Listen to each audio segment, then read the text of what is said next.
Bonjour, je poursuis ma lecture dans Matthieu, chapitre 8, Guérison d'un lépreux. Lorsque Jésus fut descendu de la montagne, de grandes foules le suivirent. Un lépreux survint qui se prosterna devant lui en disant « Seigneur, si tu le veux, tu peux me rendre pur. » Jésus étendit la main, le toucha et dit « Je le veux, sois purifié. » Aussitôt, il fut purifié de sa lèpre. Puis Jésus lui dit « Garde-toi d'en parler à personne, mais va te montrer au sacrificateur et présente l'offrande que Moïse a prescrite afin que cela leur serve de témoignage. » Guérison du serviteur d'un centenier. Comme Jésus était entré dans Capernaum, un centenier l'aborda et le supplia disant « Seigneur, mon serviteur est couché à la maison, paralysé et violemment tourmenté. » Jésus lui dit « Moi j'irai le guérir. » Le centenier répondit « Seigneur, je ne mérite pas que tu entres sous mon toit, mais dis seulement un mot et mon serviteur sera guéri. Car moi, qui suis soumis à des chefs, j'ai des soldats sous mes ordres, et je dis à l'un « Va » et il va, à l'autre « Viens » et il vient, et à mon serviteur « Fais ceci » il fait cela. Après l'avoir entendu, Jésus, plein d'admiration, dit à ceux qui le suivaient « En vérité, je vous le dis, je n'ai trouvé chez personne, même pas en Israël, une si grande foi. Or, je vous le déclare, plusieurs viendront de l'Orient et de l'Occident et se mettront à table avec Abraham, Isaac et Jacob dans le royaume des cieux. Mais les fils du royaume seront jetés dans les ténèbres du dehors, où il y aura des pleurs et des grincements de dents. » Puis Jésus dit au centenier, « Va, qu'il te soit fait selon ta foi. » Et à l'heure même, le serviteur fut guéri. Jésus se rendit ensuite à la maison de Pierre, dont il vit la belle-mère couchée avec la fièvre. Il toucha sa main, et la fièvre la quitta.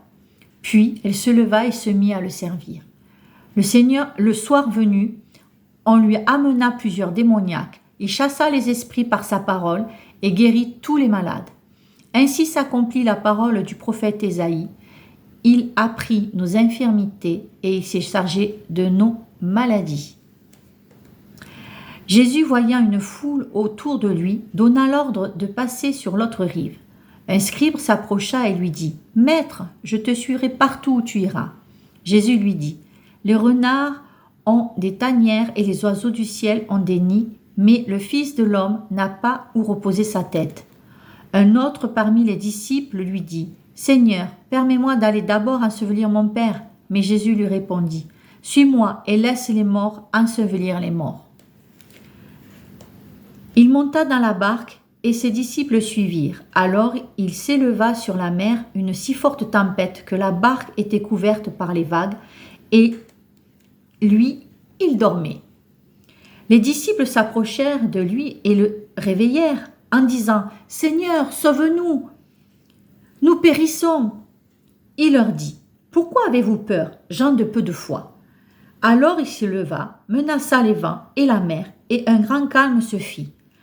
Plein d'admiration, ces hommes se disaient « Quel est celui-ci, car même les vents et les mers lui obéissent. »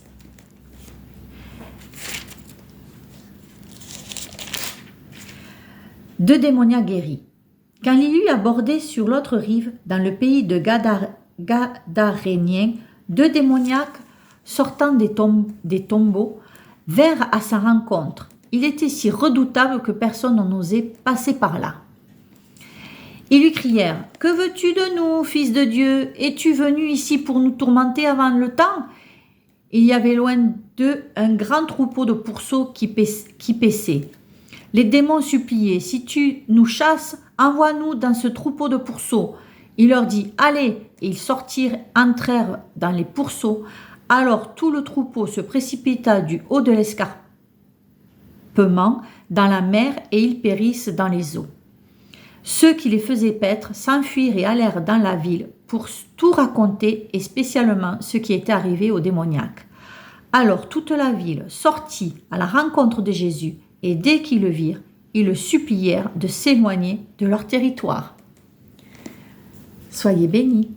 Au revoir.